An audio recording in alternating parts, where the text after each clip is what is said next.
Hi, Pastor Nathan Decker with your hashtag Better Together devotion for today. And I don't know about you, but I love to eat. I am a foodie. I love to eat food, especially good food. I like trying new foods. I like trying new recipes.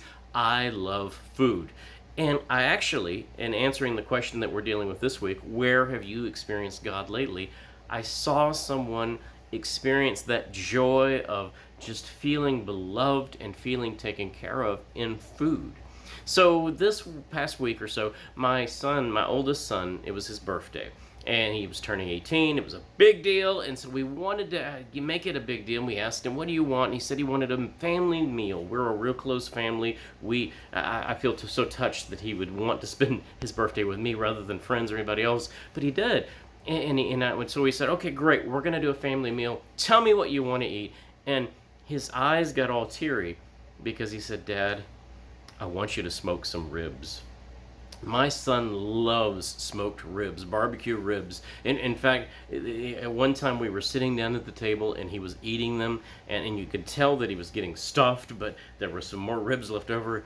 And he said, oh, they're just so good. They're so good. I want some more. And he got kind of teary-eyed about it because they were really good ribs. They were just so good. That's how I feel about God and communion. God is within the meals. God is within the food. It's no mistake that Jesus decided to take the everyday things that people were using of the day, the bread and the wine, the things that everyone had pretty much access to, and to say that this is where you can experience God. You can experience God, and it wasn't just about the bread or the juice or the wine. It wasn't just about gathering together around a meal. It was about the connection of the divine when we sit down to eat. There's a reason that in our cultures, no matter if it's Christian, Muslim, and Jewish, and all kinds of other ways, Buddhist even, that food is a big part of it. Because there's a part of us that recognizes that God is at work, being there with us whenever we sit down at table, and acknowledge with thanksgiving, with grace, that something had to happen here for us to be sustained. And not only that, but something's happening between us when we sit down together. Our world's culture has shifted away from the table.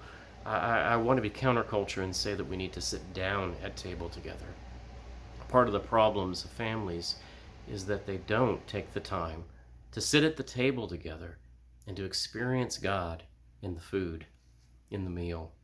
I see God when my son sits down and eats ribs and is just enjoying them. I see God in the food. I see God in the holy meal of communion. If we take the time to pause, to stop, to slow down, to sit down, to eat together, we'll be better together because God is there. Amen.